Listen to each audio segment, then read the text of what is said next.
I believe that you shouldn't set out just to say that we want to use AI and then try to find a problem to fit to it. But there are many practical uses that you can use to make your day-to-day life easier, especially as a small business owner or leader, where you can leverage technology like ChatGPT, for example.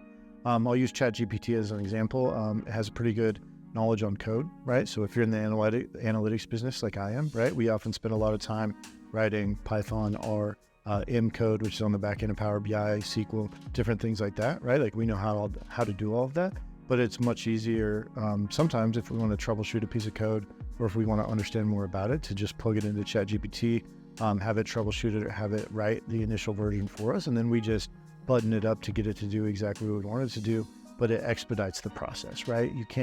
I don't think it could do it without the human touch and people who know what they're doing, but it does maybe take something that might take an hour to write and take it down to 20 minutes because it gets us a version that we can then massage for 10 minutes and have it be correct. So that's an example. One use that I think is maybe a little bit unorthodox that I really enjoy using ChatGPT for, which we use it a lot, by the way, but I like it for brainstorming. Like I'll give it a prompt that says like, hey, I'm trying to think of ideas for this.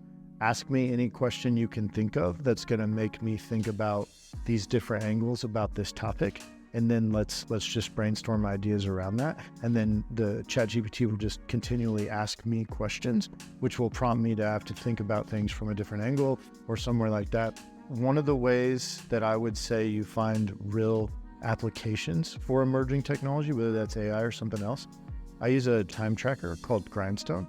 On my computer, it's on my computer all the time, and I track how I spend my time. Obviously, I run a business. I spend a lot of time working. I also have a family and like to spend time with them. So I'm trying to be efficient with my time.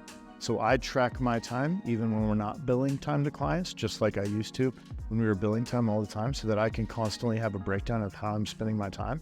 And then I constantly ask myself, like, is there a way that I could either offload or automate these things that I'm spending a lot of time on?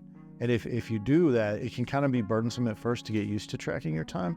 But I think if you're a leader in a small business and your time is very important, you do that for a couple of weeks and it's very illuminating on how you're spending some of your time. And it gives you some real ideas on how you could become a lot more efficient with your time.